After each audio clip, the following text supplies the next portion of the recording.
Hello दोस्तों, मैं अनामिका सिंह स्वागत करती हूँ आप सबका बिहार स्पेशल के इस स्पेशल क्लास में। फ्रेंड्स, आज हम लोग बिहार के कुछ सामान्य ज्ञान, बिहार से रिलेटेड जितने भी क्वेश्चन हमारे एग्ज़ाम में आए हैं, वो बिहार में हो रहे किसी भी एग्ज़ाम की बात करें, चाहे आप Bihar PCS, Bihar teaching exam या फिर बिहार पुलिस, बिहार में हो रहे किसी भी एग्ज़ाम की बात कर लें, सब एग्ज़ाम में ये क्वेश्चन इंपॉर्टेंट है। तो बिहार के कुछ फैक्ट्स और बिहार सामान्य ज्ञान जानने के लिए आप हमारे साथ लास्ट तक बने रहिए।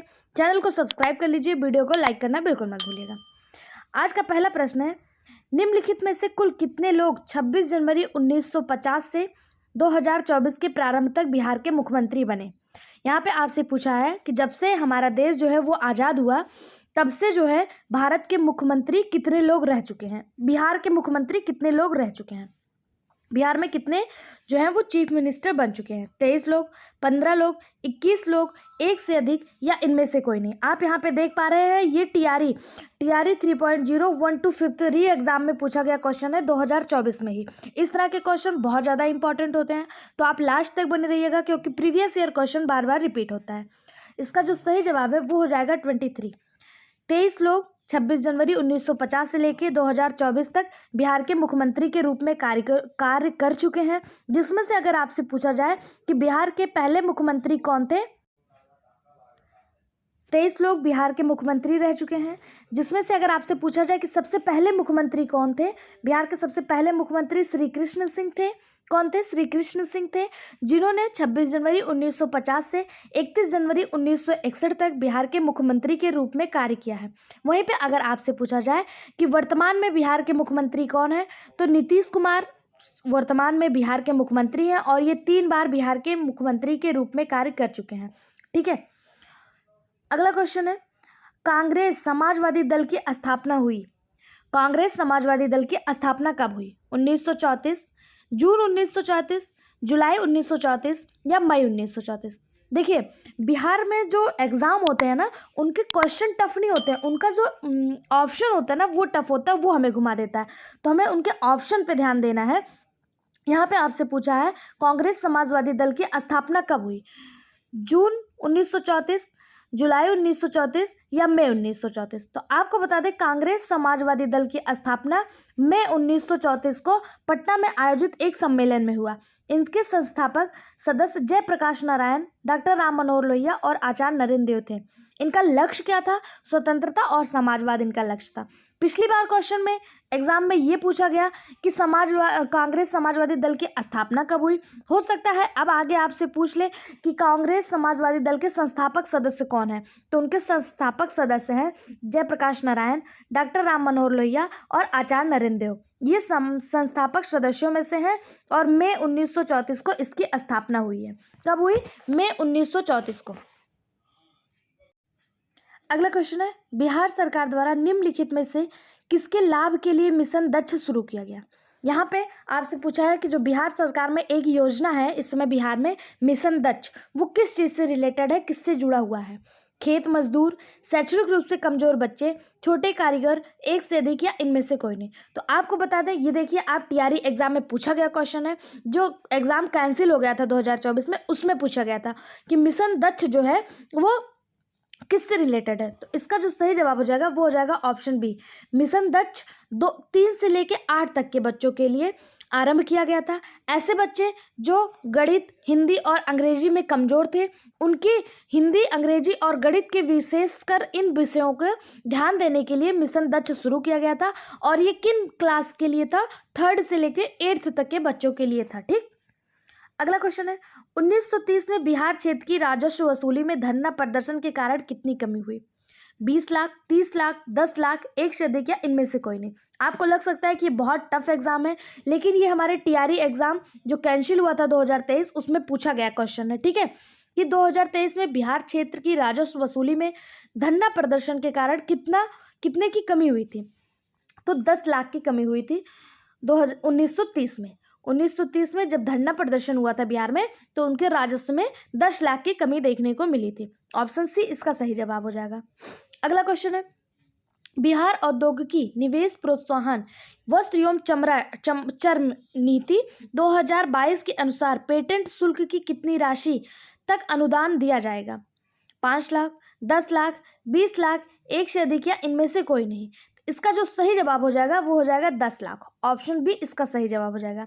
बिहार औद्योगिक निवेश प्रोत्साहन नीति 2022 के अनुसार पेटेंट शुल्क के रूप में 10 लाख तक की राशि जो है वो अनुदान में दी जाएगी। ठीक है, अगला क्वेश्चन है, पटना जिले के अंतर्गत कितने विधानसभा निर्वाचन क्षेत्र हैं? देखिए यहाँ पे विधानसभा सीटें नहीं पूछी है, विधानसभा निर्वाचन क्षेत्र पूछा है।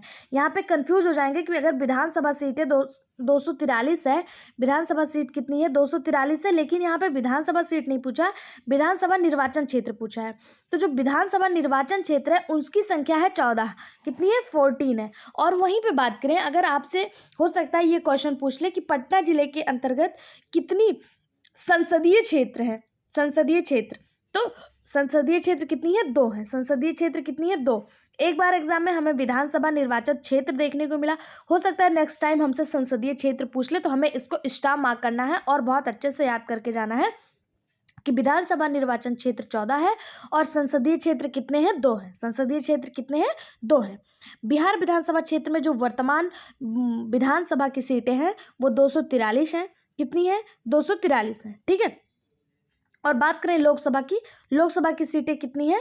तो ये आप कमेंट बॉक्स में कमेंट करके हमें बताइएगा कि बिहार में प्रेजेंट टाइम लोकसभा की सीटें कितनी हैं। अगला क्वेश्चन है, बिहार के किस जिले में धान का उत्पादन सर्वाधिक होता है? भोजपुर, रोहतास, नालंदा, एक से अधिक या इनमें से कोई नहीं। इसका सही जवाब हो जाएगा ऑप्शन बी। बिहार का जो रोहतास जिला है वहाँ पे जो धान की खेती होती है उसका उत्पादन सबसे ज़्यादा होता है। पूरे बिहार का 12.9% अकेले रोहतास में होता है। पूछा जाए कि रोहतास में कितना परसेंट हो सकता है, अगली बार आपसे परसेंट में पूछ ले कि कितना परसेंट होता है, तो पूरे बिहार का 12.9% रोहतास में होता है। रोहतास ऐसा जिला है बिहार का जिसमें धान और गेहूं सबसे ज़्यादा उत्पादित होता है। धान के मामले में भी नंबर 1 पे है और गेहूं के मामले में भी नंबर 1 पे है। वही बात करें अगर जनसंख्या साक्षरता की दृष्टि से, जनगणना की हम बात करें, तो साक्षरता की दृष्टि से भी रोहतास सबसे नंबर 1 पे है, सबसे साक्षर जिला है बिहार का रोहतास। ठीक है, अगला क्वेश्चन है, बिहार के किस जिले में गेहूं का उत्पादन सर्वाधिक होता है? अब देखिए एक एग्जाम में आपसे पूछा धान का उत्पादन, फिर पूछ लिया गेहूं का उत्पादन, तो इसका जो सही जवाब हो जाएगा वो भी हो जाएगा रोहतास। रोहतास में धान का उत्पादन और गेहूं का उत्पादन सबसे ज़्यादा होता है और रोहतास जिला जो है ये साक्षर दृष्टि से सबसे ज़्यादा साक्षरता वाला जिला है बिहार का। ठीक है, अगला क्वेश्चन है, बिहार के किस जिले में चीनी का उत्पादन सर्वाधिक होता है? ये भी आप देखिए टीआरई 3.0 में पूछा गया क्वेश्चन है कि बिहार के किस जिले में चीनी का सर्वाधिक उत्पादन होता है। तो आपको बता दें बिहार का जो पश्चिमी चंपारण जिला है, पश्चिमी चंपारण में गन्ने का उत्पादन जो है वो सबसे ज़्यादा होता है। जहाँ पे गन्ने का उत्पादन होगा वहाँ का चीनी उत्पादन भी सबसे ज़्यादा होगा, इसलिए इसका ऑप्शन सही हो जाएगा पश्चिमी चंपारण। कितना होता है? 56.998% जो होता है वो चीनी का उत्पादन बिहार के पश्चिमी चंपारण में होता है। अगर आपसे पूछ ले कि पश्चिमी चंपारण के बाद चीनी उत्पादन में बिहार का दूसरा जिला कौन सा है, तो दूसरा जिला जो है वो पूर्वी चंपारण और उसके बाद गोपालगंज है। पहले नंबर पे तो पश्चिमी चंपारण है, दूसरे नंबर पे पूर्वी चंपारण और उसके बाद आता है गोपालगंज। ठीक है, अगला क्वेश्चन है, पटना कॉलेज कब स्थापित हुआ? 1861, 1863, 1865, एक से अधिक या इनमें से कोई नहीं। वर्तमान में जो बिहार की राजधानी पटना है उसमें पटना कॉलेज की स्थापना कब हुई थी? इसका सही जवाब हो जाएगा ऑप्शन बी। पटना कॉलेज की स्थापना 1863 में हुई थी, 9 जनवरी 1863। हो सकता है अगली बार आपको डेट दे दे, क्योंकि बीपीएससी जो है वो ऑप्शन बहुत नियरेस्ट देता है, बहुत करीबी देता है। 1863 तो सबको पता है, यहीं पे आपको हो सकता है कंफ्यूज कर दे। ठीक है, तो इसका सही जवाब हो जाएगा 9 जनवरी 1863 को बिहार में पटना कॉलेज की स्थापना हुई थी। ये कॉलेज किस लिए फेमस है? तो कला, विज्ञान और वाणिज्य क्षेत्र के लिए ये कॉलेज जो है वो फेमस है। फिर क्वेश्चन है, मुजफ्फरपुर बम कांड में किसको फांसी की सजा दी गई? प्रफुल्ल चाकी, खुदीराम बोस, रास बिहारी बोस, एक से अधिक या इनमें से कोई नहीं। मुजफ्फरपुर बम कांड ये क्या है? मुजफ्फरपुर बम कांड 1908 में हुआ था, जिसमें खुदीराम बोस और प्रफुल्ल चाकी दोनों लोग शामिल थे। लेकिन यहाँ से प्रश्न में पूछा है किसको फांसी की सजा हुई है। तो खुदीराम बोस जो 17 वर्षीय बालक थे, 18 वर्ष भी इनका नहीं पूरा हुआ था। इनको मुजफ्फरपुर बम कांड में फांसी की सजा हुई थी। वहीं प्रफुल्ल चाकी ने खुद को गोली मार ली थी। इस बार ये क्वेश्चन ऐसे पूछा है कि किसको फांसी की सजा हुई है। हो सकता है अगली बार पूछ ले कि वो कौन से क्रांतिकारी नेता हैं जिन्होंने मुजफ्फरपुर बम कांड में खुद को गोली मार ली थी। तो प्रफुल्ल चाकी ने कहा अंग्रेजों के हाथे मरने से बेटर है कि मैं खुद को खुद से ही मार लूं। तो उन्होंने खुद को गोली मार ली थी।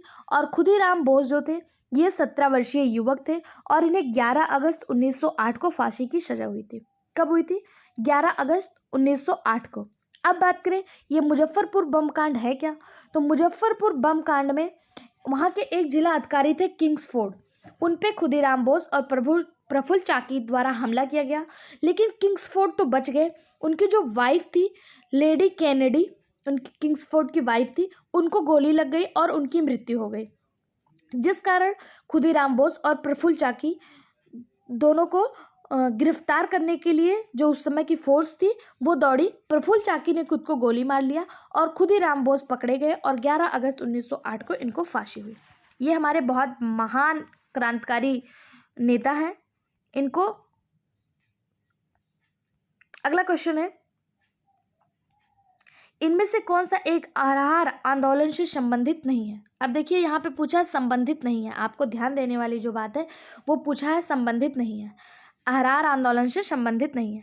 मौलाना मजरूल हक, मौलाना जाफ़र अली खान, मौलाना अल्ताफ़ हुसैन अली, एक से अधिक या इनमें से कोई नहीं। तो इसका जो सही जवाब हो जाएगा वो हो जाएगा मौलाना अल्ताफ़ हुसैन अली।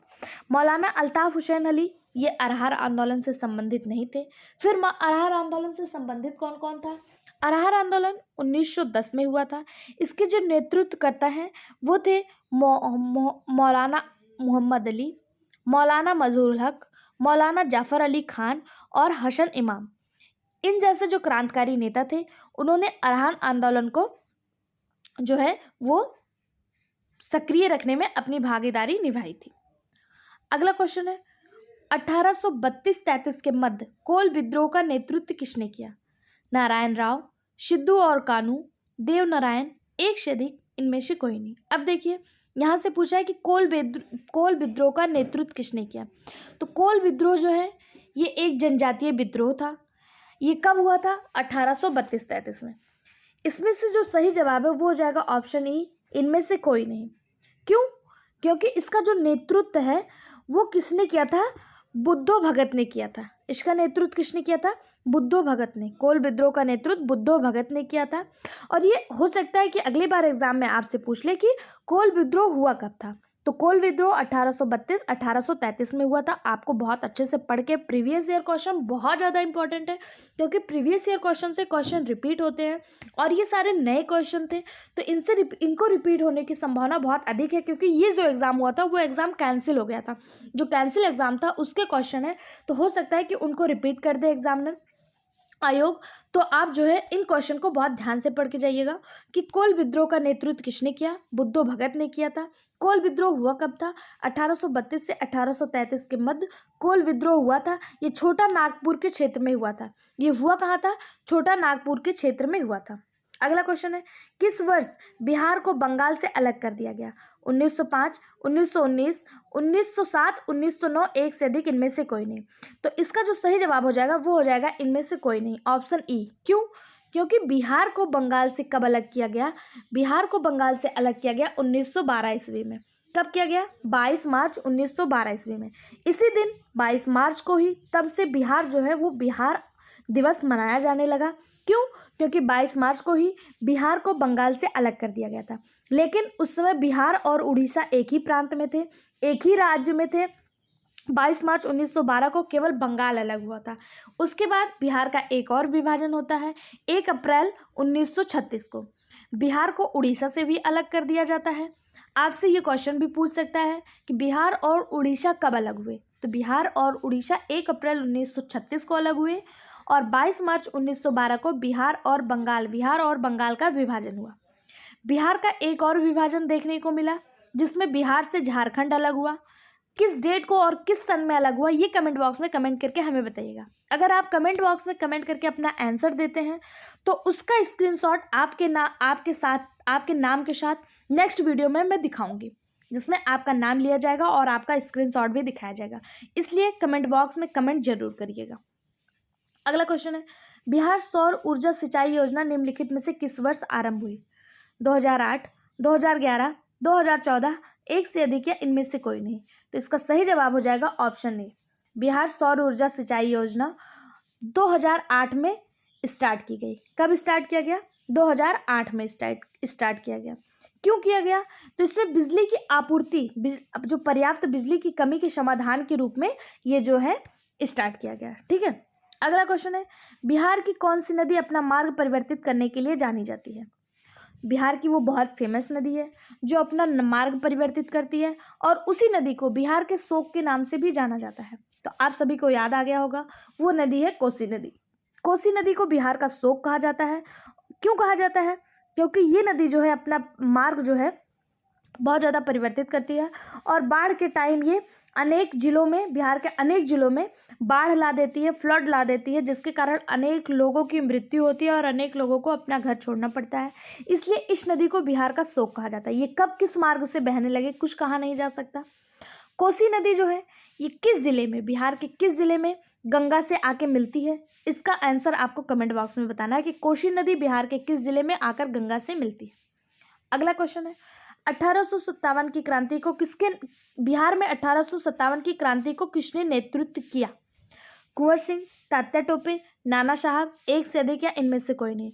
तो ऑप्शन में ही देखिए आंसर साफ है, नाना साहब और तात्या टोपे ये बिहार से संबंधित थे ही नहीं।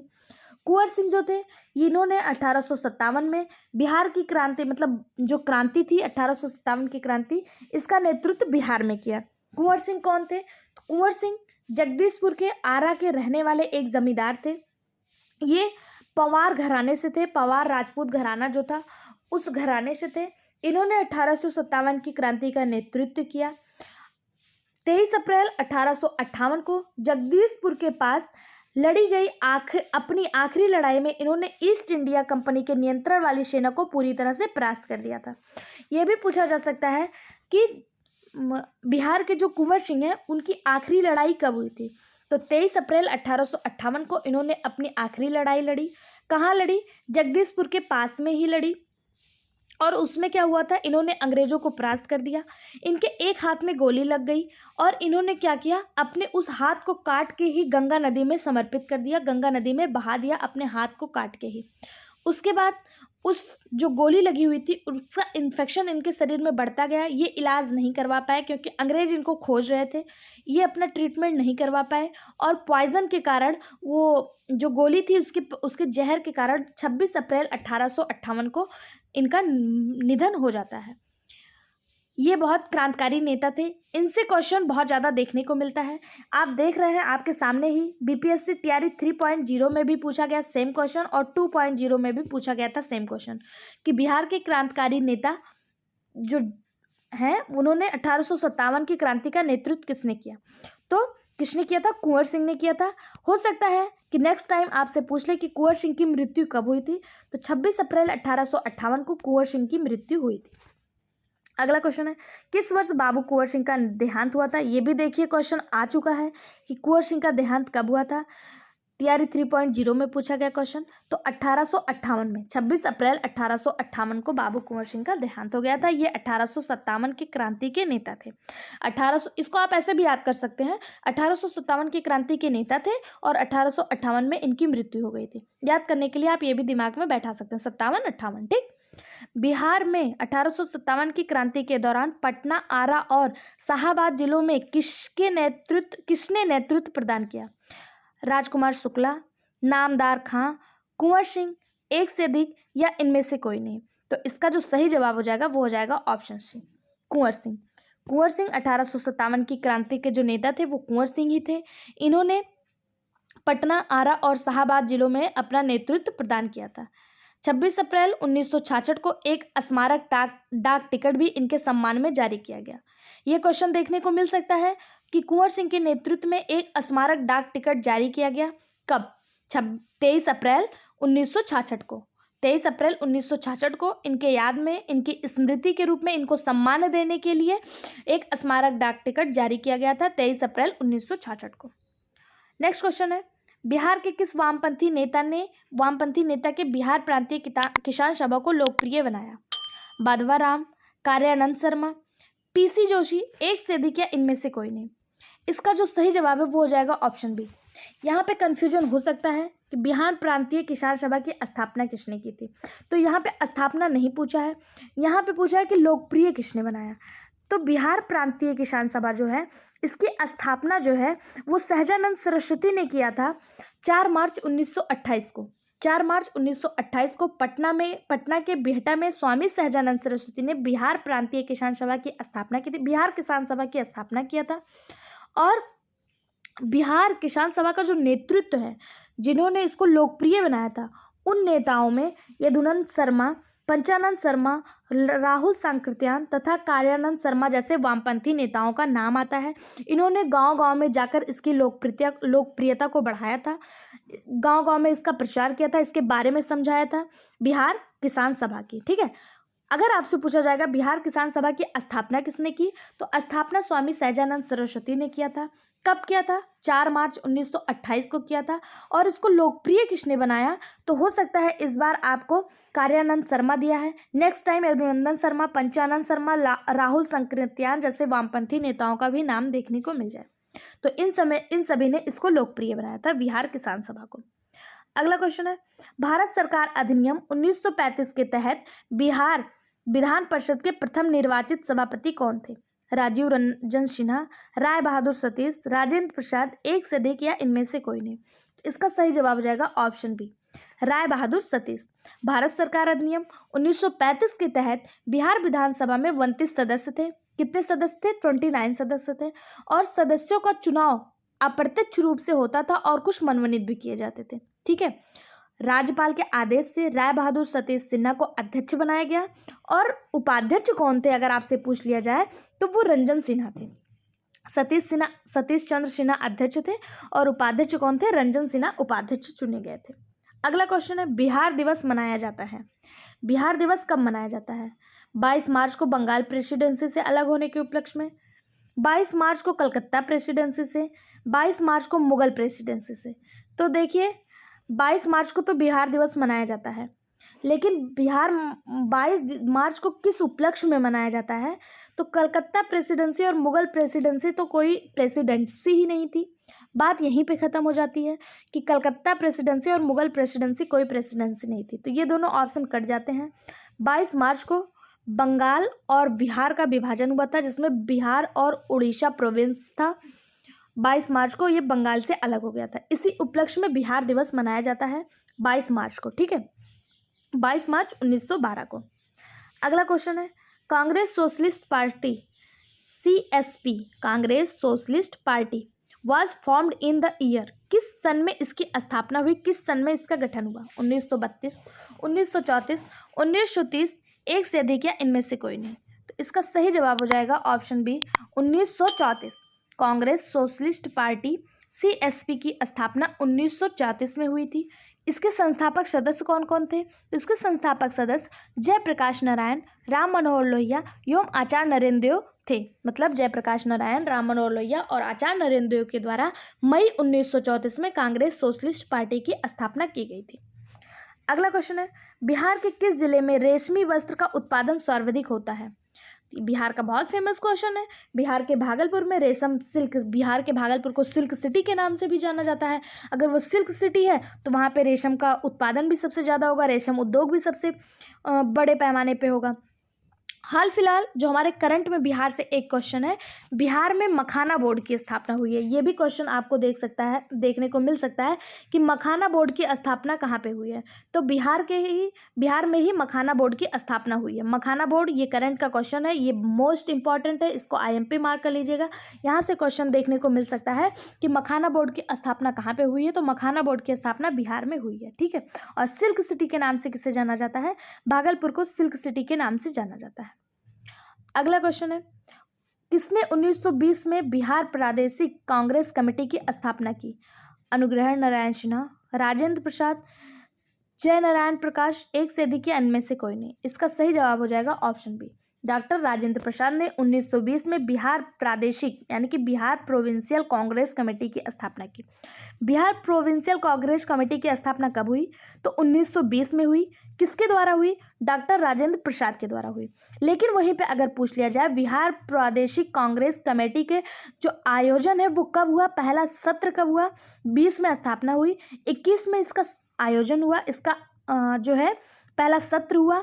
इसके अध्यक्ष थे मौलाना मजहरूल हक। यहाँ से भी क्वेश्चन देखने को मिल सकता है। बिहार प्रोविंशियल कांग्रेस कमेटी के अध्यक्ष कौन थे? पहले सत्र के अध्यक्ष कौन थे? मौलाना मजहरूल हक थे। और दूसरे कौन थे? दूसरा हुआ था 1931 में और इसके अध्यक्ष थे डॉक्टर राजेंद्र प्रसाद। ठीक है, अगला क्वेश्चन है, डॉक्टर राजेंद्र प्रसाद जो थे ये इसके संस्थापक सदस्य थे, लेकिन इन्होंने पहली अध्यक्षता नहीं की थी। 1921 में जब पहला सत्र हुआ उसकी अध्यक्षता इन्होंने नहीं की थी। इन्होंने 1931 में जब दूसरा सत्र हुआ उसकी अध्यक्षता की थी डॉक्टर राजेंद्र प्रसाद ने। वहीं पर अगर संस्थापक सदस्य पूछ ले तो डॉक्टर राजेंद्र प्रसाद मार करके आना है। अगला क्वेश्चन है, 1936 में अखिल भारतीय किसान सभा की स्थापना किसके द्वारा हुई, किसके नेतृत्व में हुई? AIKS ऑल इंडिया किसान सभा की स्थापना किसके नेतृत्व में हुई?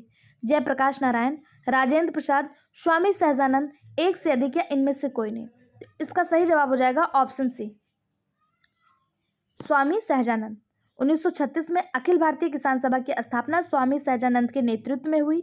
ये इसके प्रथम अध्यक्ष भी थे। इस सत्र में NG रंगा को इसका सचिव चुना गया था, यानी कि इसके सचिव कौन थे? NG रंगा थे। अगला क्वेश्चन है, बिहार का उग्र कृषक नेता कौन था? राजकुमार शुक्ला, स्वामी सहजानंद सरस्वती, राजेंद्र प्रसाद, एक से अधिक या इनमें से कोई नहीं। तो हम सभी को पता है स्वामी सहजानंद सरस्वती ये किसान नेता थे और ये कृषकों के लिए अपना आवाज़ उठाते थे। ये बिहार के उग्र कृषक नेता के रूप में जाने जाते हैं। इनकी जो विद्रोही गतिविधियां थी वो 1922 से लेकर 1923 में जब इन्होंने स्टार्ट किया था, गाजीपुर, बनारस, फैजाबाद, लखनऊ में ये जेल में भी गए। इन्होंने जेल भी काटा अपनी गतिविधियों के कारण, उग्र गतिविधियों के कारण। गाजीपुर में, बनारस में, फैजाबाद और लखनऊ में भी इन्होंने अपना जो है जेल काटे थे। इन्होंने प्रारंभ में अपनी जो गतिविधियां हैं वो बक्सर, भभुआ और शाहबाद से स्टार्ट किया था, परंतु 1924 के बाद संपूर्ण बिहार में ये प्रसिद्ध हो गए थे। 1924 के बाद। ठीक है, अगला क्वेश्चन है, पद्मश्री उषा किरण खान की निम्नलिखित उपलब्धियां थी। उषा किरण खान जो थी इनकी क्या क्या उपलब्धियां थी? इन्हें साहित्य पुरस्कार, साहित्य अकादमी पुरस्कार 2010 में मिला। ये गलत हो जाएगा, क्यों? क्योंकि उषा किरण खान को साहित्य अकादमी पुरस्कार तो मिला था लेकिन 2011 में मिला था, 2010 में नहीं मिला था। फिर है भारत भारती 1919, ये बिल्कुल सही है। मैथिली कांची बास इन्हीं की रचना है, ये भी बिल्कुल सही है। हिंदी अनुत्तरित प्रश्न, ये भी इन्हीं की रचना, ये भी बिल्कुल सही है। तो इसका जो सही जवाब हो जाएगा वो हो जाएगा ऑप्शन डी, उपयुक्त में से एक से अधिक। क्यों? क्योंकि इन्होंने ये जो थी दरभंगा बिहार के मझौलिया गांव में जन्मी उषा किरण खान देश में सम्मानित साहित्यकारों में से एक थी। ये भी पूछ लगता है उषा किरण खान का संबंध किससे है? तो ये एक साहित्य से इनका संबंध है, ये एक साहित्यकार हैं। 1915 में इन्हें पद्मश्री मिला, 1919 में भारत भारती से सम्मानित किया गया, 1920 में प्रबोध साहित्य सम्मान से सम्मानित किया गया और 1911 में इनको भामती, जो मैथिली का उपन्यास है भामती, उसके लिए साहित्य अकादमी पुरस्कार भी मिला था। जो ऑप्शन में हमको 1911 दिया था, 1910 दिया हुआ था, तो 1900 इसीलिए पहला ऑप्शन गलत हो गया था। साथ ही साथ इनकी कुछ महत्वपूर्ण रचनाएं थी, कुछ महत्वपूर्ण उपन्यास था, जैसे कांची बास, प्रश्न अनुत्तरित प्रश्न, हसन मंजिल, भामती एवं सृजनहार जैसे इनके उपन्यास भी थे। ठीक है, और ये किस भाषा में लिखती थी? मैथिली भाषा में लिखती थी। किस भाषा में लिखती थी? मैथिली भाषा में लिखती थी। आज का लास्ट प्रश्न है जो आपको होमवर्क के रूप में मिलेगा। अगर आप इसका आंसर कमेंट बॉक्स में बताते हैं तो अगले वीडियो में आपके कमेंट के साथ मैं उस आंसर को शो करूंगी, दिखाऊंगी आपके नाम के साथ, आपके कमेंट का स्क्रीनशॉट लेके। ठीक है, तो कमेंट बॉक्स में आंसर जरूर दीजिएगा। क्वेश्चन है, बिहार के वहावियों की गतिविधियों का मुख्य केंद्र कौन सा था? Which was the main centre of activity of Wahabi in Bihar? Jagdishpur, Champaran, Patna, एक से अधिक या इनमें से कोई नहीं। इसका आंसर कमेंट बॉक्स में जरूर बताइएगा। वीडियो को लाइक कर दीजिए, चैनल को सब्सक्राइब कर लीजिए और ज़्यादा से ज़्यादा शेयर करिए। वीडियो में बने रहने के लिए धन्यवाद।